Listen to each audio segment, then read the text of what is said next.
तो dear student, हम class 10th का त्रैमासिक का पेपर लेके आए हैं, जिसको हम आपको सॉल्यूशन करके बता रहे हैं। देखो क्या दिया है, पहले कि सभी प्रश्न हल करना अनिवार्य है और प्रत्येक प्रश्न के लिए आवंटित अंक उनके सम्मुख अंकित हैं। तो पहला क्वेश्चन क्या है कि सही विकल्प चुनकर लिखिए, यानी कि हमको 4 ऑप्शन दिए हैं, इनमें से हमको एक आंसर बताना है। तो देखो क्या दिया है पहले का कि 11 और 13 का एचसीएफ निकालिए। तो देखते हैं, आप जानते हैं जैसे कि हम यहाँ करके बता रहे हैं 11 और किसका 13 का एचसीएफ। तो 11 का गुणनखंड करते हैं तो 11 एकम 11 और 13 का गुणनखंड करते हैं तो 13 एकम 13। हमने देखा कि 13 का गुणनखंड क्या है, 13 गुणित 1 लिख सकते हैं और 11 का 11 गुणित 1। तो हम जानते हैं कि एचसीएफ का मतलब क्या होता है, जो दोनों में कॉमन हो।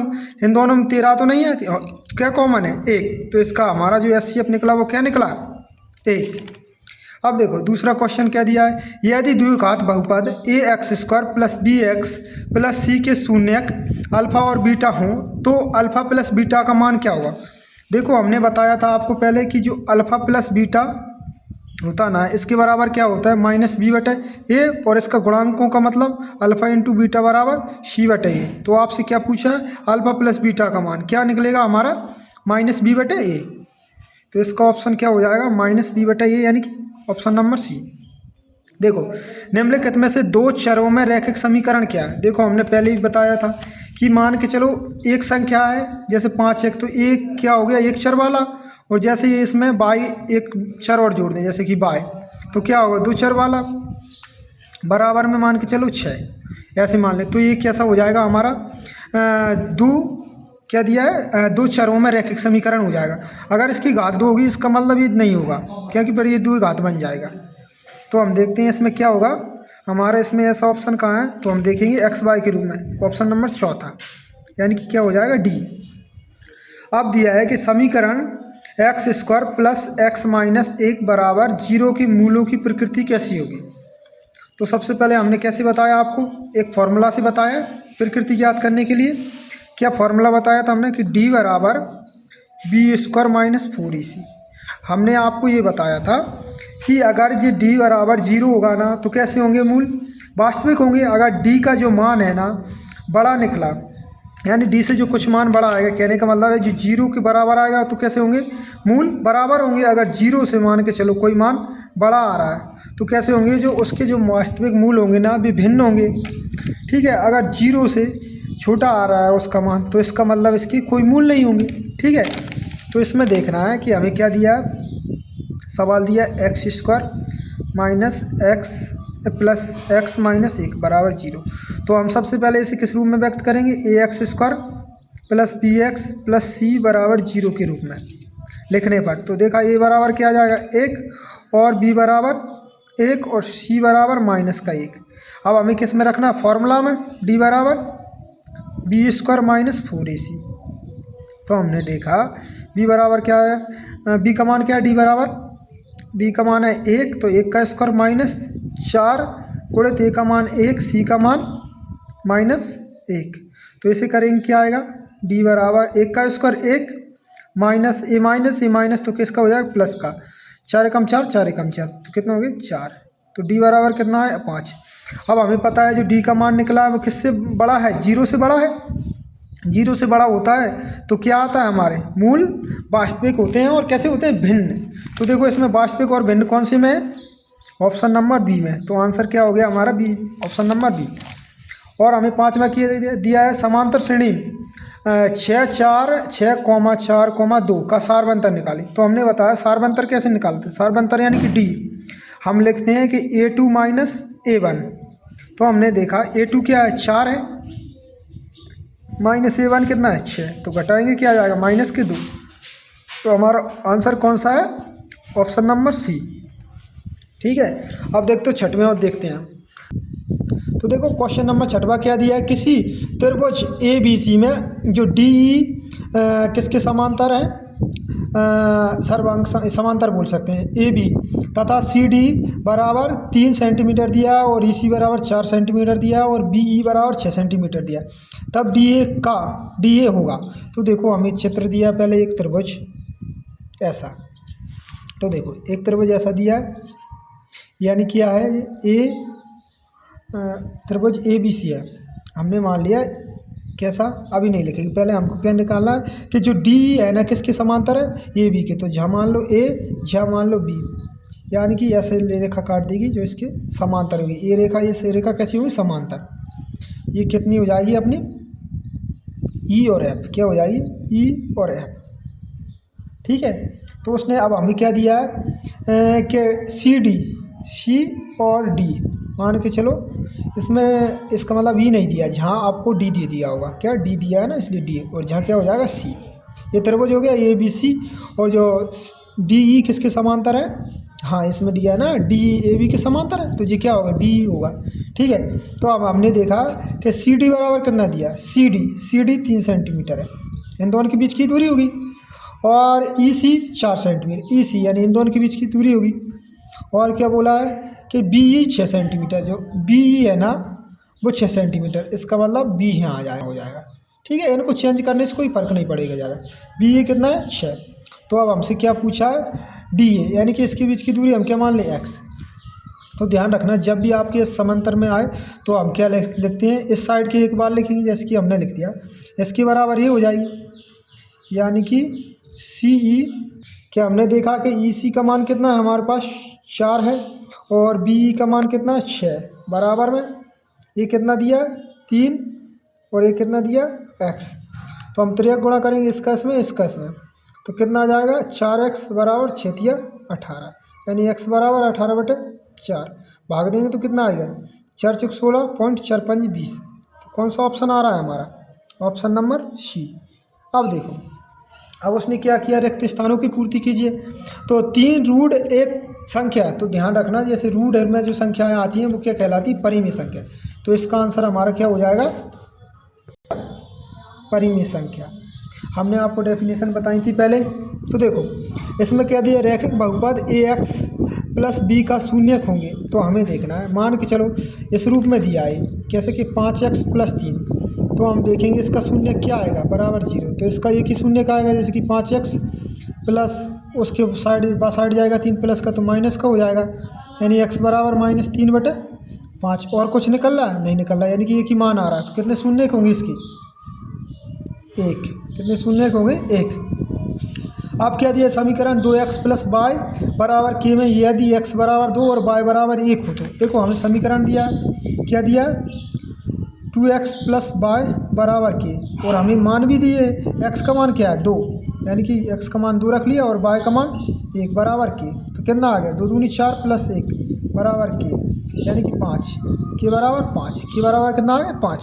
तो यह कितना हो जाएगा 5। अब हमको दिया है इसमें समीकरण x - 3 कोष्टक में है, और x प्लस 4 बराबर 0 के मूल क्या होंगे, हमें पता है मूल कैसे निकालते हैं। अगर ऐसे दिए x - 3 बराबर 0, और एक दिया हमें x प्लस 4 बराबर 0, तो इसके मूल क्या आ जाएंगे, x बराबर प्लस का 3 और इसका x बराबर माइनस का 3 है, माइनस का 4। तो कितना हो जाएगा इसके मूल, प्लस के 3 और माइनस के 4। आज इस श्रेणी में पूछा है कि 2, 5, 8, 11 बराबर 11 डॉट डॉट का 8वां पद, 8वां खाली स्थान पद है, यानी कौन सा पद पूछा है हमसे। तो देखते हैं क्या होता है, पद कैसे निकालते हैं कि an बराबर a plus n minus 1 into D.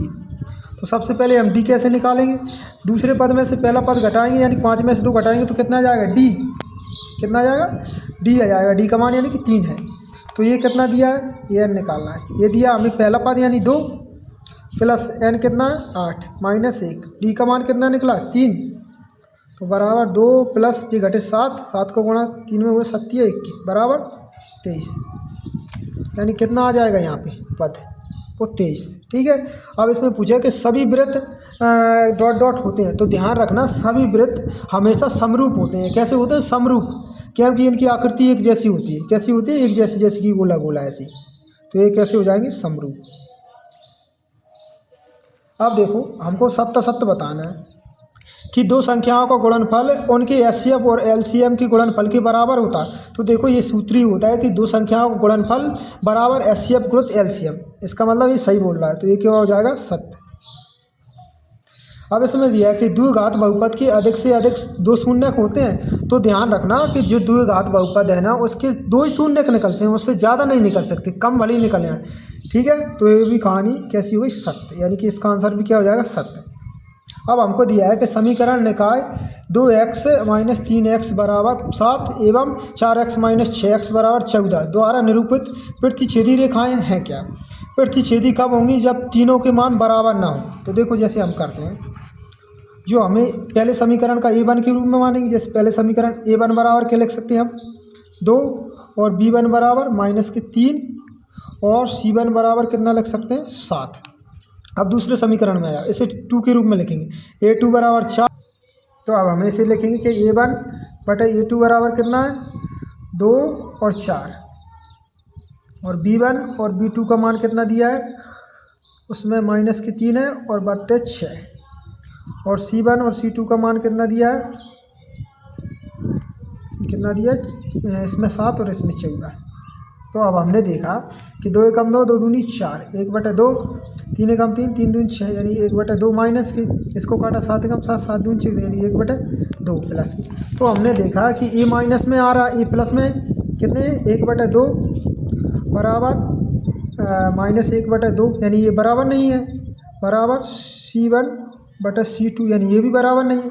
यानी तीनों मान कैसे आ रहे हैं, बराबर नहीं है, यानी a1 बटे a2 बराबर नहीं है b1 b2 बराबर नहीं है c1 c2। इसका मतलब ये रेखाएं कैसी होंगी, प्रतिच्छेदी, यानी कि ये क्या बोल रहा है, सही बोल रहा है, यानी इसका आंसर सत्य है।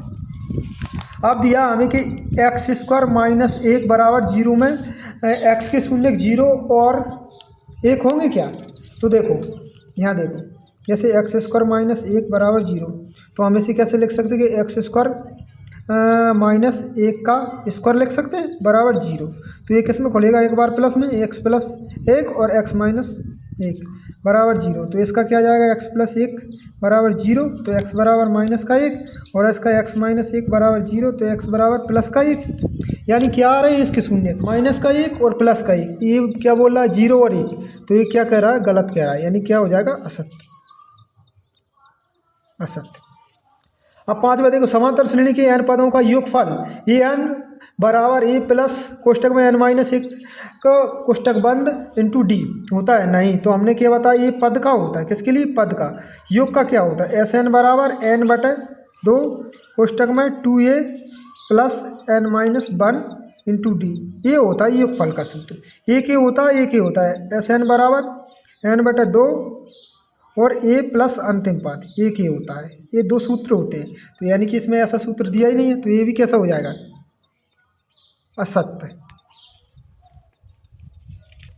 तो देखते हैं, अब हम इस साइड आते हैं। एक और दिया हमें कि यदि एक त्रिभुज के 2 कोण एक अन्य त्रिभुज के क्रमशः 2 कोणों के बराबर हों तो त्रिभुज के समरूप हो। देखो समरूप होने के लिए क्या होने चाहिए, जो भी त्रिभुज दिया है ना उनके कोण, तीनों कोण समान हो, ऐसा ना हो कि 2 हों और एक अलग हो, तो वो कैसा होता है, समरूप नहीं होता। तो यही कह रहे हैं, इसमें 2 कोण समान है, एक कोण असमान है, इसका मतलब ये समरूप नहीं होगा, तो ये कैसा हो जाएगा, असत्य। अब देखो जोड़ी मिलाते हैं। इसमें दिया है कि 9 और 27 का एलसीएम, तो 9 और 27 का जब हम एलसीएम निकालेंगे तो देखो यहाँ देखो ऊपर क्या हमने 9 और 27 का एलसीएम निकाला, तो क्या आया, 3 त्रिको 9 3 नाम 27, 3 एकम 3 3 त्रिको 9 3 एकम 3, यानी गुणा हो जाएगा, 3 त्रिको 9 तिया 27, यानी एलसीएम कितना आ रहा, 27। तो आप देखो इसमें कहीं दिया है ऑप्शन, तो हम देख रहे हैं यानी कि यहाँ पे कुछ नहीं दिया, इसका मतलब ये गलत आया, इसमें कैसा आया, गलत। यहाँ क्या होना था, एचसीएफ, अगर यहाँ एचसीएफ हो जाएगा तब सही होगा। तो 9 और 27 का एचसीएफ क्या आ जाएगा, 9। तो इसकी हमने यहाँ जोड़ी मिलाई, एचसीएफ कर लेना तभी सही होगा, नहीं गलत होगा। अब रैखिक बहुपद कैसा होता है, इसकी जैसा। अब x + 2y + 3 बराबर 0 में यदि x बराबर 0 है, क्या x बराबर 0 है, तो हम y का मान निकाल लेंगे, क्या आ जाएगा, यहाँ 0 रखनी है, ऐसा कि देखो हम आपको करवा रहे हैं कि मान के चलो इधर क्या दिया हमें, x का मान 0 दे दिया, यानी समीकरण क्या है, x + 2y बराबर +3 बराबर 0, यानी x की जगह 0 रखा तो क्या बचा, 2y + 3 बराबर 0, यानी 2y बराबर ये प्लस का इधर जाएगा माइनस का हो जाएगा, यानी y बराबर -3/2। तो हम देखेंगे ऐसा कोई सा आ रहा है, बिल्कुल आ रहा है, -3/2 कहाँ आ रहा है, आप मिलाएंगे यहाँ आ रहा है। अब आप इसमें देखो ये द्विघात समीकरण x और x-3 बराबर 0 के मूल क्या होंगे, तो हमें पता है x-3 बराबर 0 यानी x बराबर 3 आ जाएगा, एक 3 आएगा और इसका कुछ नहीं है तो 0 आ जाएगा, यानी कहाँ मिलेगा यहाँ पे। और समांतर श्रेणी का nवां पद निकालने के लिए ये आपका फॉर्मूला है। और दो समरूप त्रिभुजों के संगत भुजाएं कैसी होती हैं, हमेशा बराबर होती हैं, ये हमारी जोड़ी मिल चुकी है। ठीक है, अब इसमें क्या दिया है कि एक शब्द वाक्य में उत्तर दीजिए, यानी कि दो प्राकृतिक संख्याओं के लिए एचसीएफ और एलसीएम में क्या संबंध होगा, यानी कि ये पूछ रहा है हमसे सूत्र संबंध बताना। तो क्या हो जाता है, दो संख्याओं का गुणनफल, ऐसा लिख सकते हैं कि हम दो संख्याओं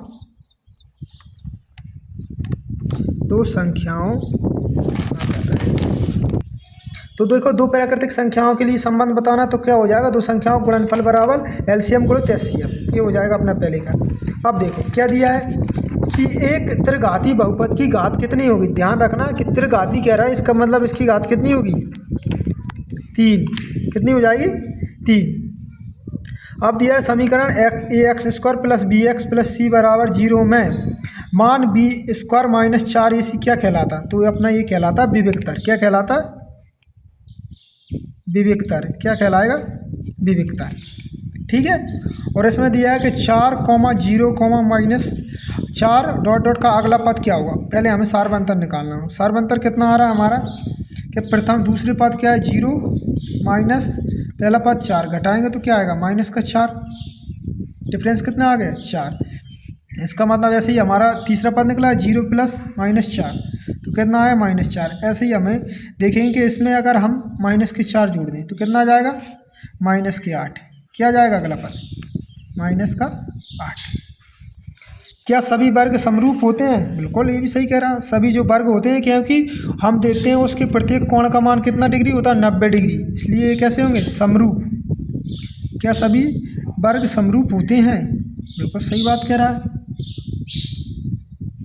होते हैं हाँ।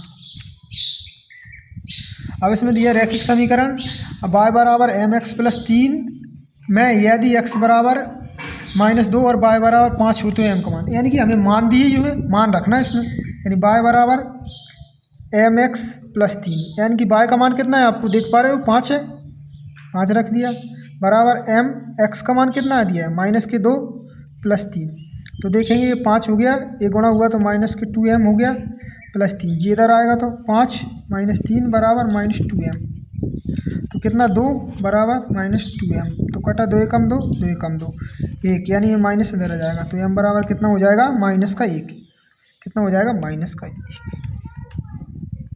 ठीक है, तो दोस्तों ये हमने आपको पूरे इसके ऑब्जेक्टिव करा दिए हैं, और आपको और इसके सारे क्वेश्चनों के हल चाहिए, इसका पूरा सॉल्यूशन चाहिए तो पेपर का, तो हमको कमेंट में करके बता सकते हैं। हेलो बच्चों, इसी तरह के सभी पेपरों के सॉल्यूशन पाने के लिए हमारे चैनल को सब्सक्राइब करें और हमारी वीडियो को शेयर करें, ताकि सब बच्चों तक अच्छे से अच्छे वीडियो पहुंच जाए, जिससे क्या है आप और हमारे चैनल से जुड़ भी सकते हैं, जिससे क्या आपको मैथ बिल्कुल ईजी तरीके से सिखा देंगे हम, ये चाहे वो मैथ हो चाहे साइंस हो, हमारा यूट्यूब चैनल पर सभी तरह की वीडियो हैं, चाहे वो साइंस की हो, सोशल साइंस की हो, या फिर 12th की हो, फिजिक्स हो गया, केमिस्ट्री हो गया, बायो, सबकी वीडियो आपको मिलेंगी धीरे धीरे, इसलिए हमारे चैनल को सब्सक्राइब जरूर करें।